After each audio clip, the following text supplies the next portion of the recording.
In the heart of Nanka Reserve, when the wind whispers through the tall grass, it carries more than just dust. It carries stories of survival, of trust, and of love between species that should never have met, but did. During a dawn patrol, a ranger spotted something small shivering in the dew-kissed grass. Alone, terrified, a cheetah cub, barely breathing, belly sunken from hunger, wide eyes filled with fear. His name would be Zuka, meaning revival power. A young wildlife caretaker, Emma Ridley, stepped forward. She didn't hesitate. She wrapped the trembling body in a soft cloth, held it close, and whispered the first kind words a cub had likely ever heard. From that moment, they were no longer strangers. Zuka, once timid, began to play. He chased stuffed animals. He learned to pounce, to hunt, to run like the wind. Emma became more than his rescuer. She became his family, his guide, his world. At night, Zuka curled beside her feet while she read about cheetahs.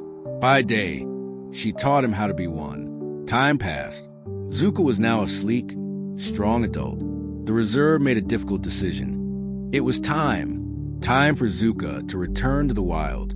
With a GPS collar and a quiet farewell, Emma released him into the western grasslands. He ran freely, his stride full of power and purpose, but not without glancing back. Just once. Days passed.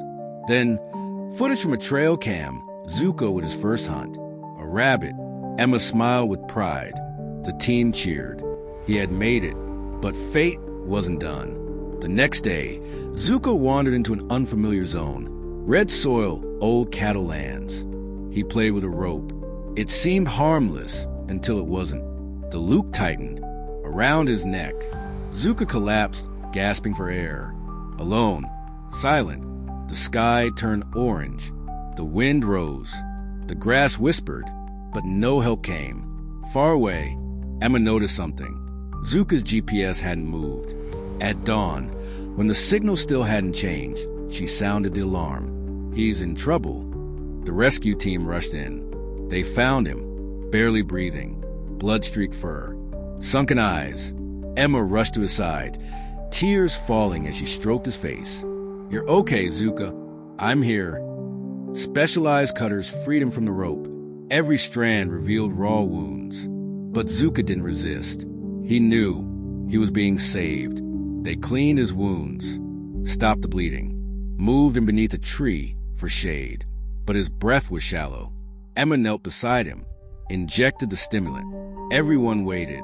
Then, a blink, a stir, a slow, shaky breath. Zuka was alive. She placed fresh meat near his mouth. He didn't eat, not because he couldn't, because he remembered. He didn't need to be fed. He had learned to hunt. He just wanted her. In that moment, two hearts spoke without a single word. Trust, gratitude, love. Zuka stood, shaky, unbalanced, but alive. Emma smiled through tears. He was ready. They removed the temporary bandages. The GPS collar remained. Zuka turned back. One last look. A look that said, "Thank you.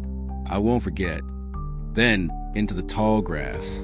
Every morning, Emma still checks the GPS map. Every morning, a small dot moves through the savannah. Zuka lives, wild, free, a symbol of revival, and somewhere in that vast golden world, Emma's love still walks on four legs. In the wild, survival begins with instinct, but freedom begins with love. Like, share, subscribe for more stories of hope in the wild.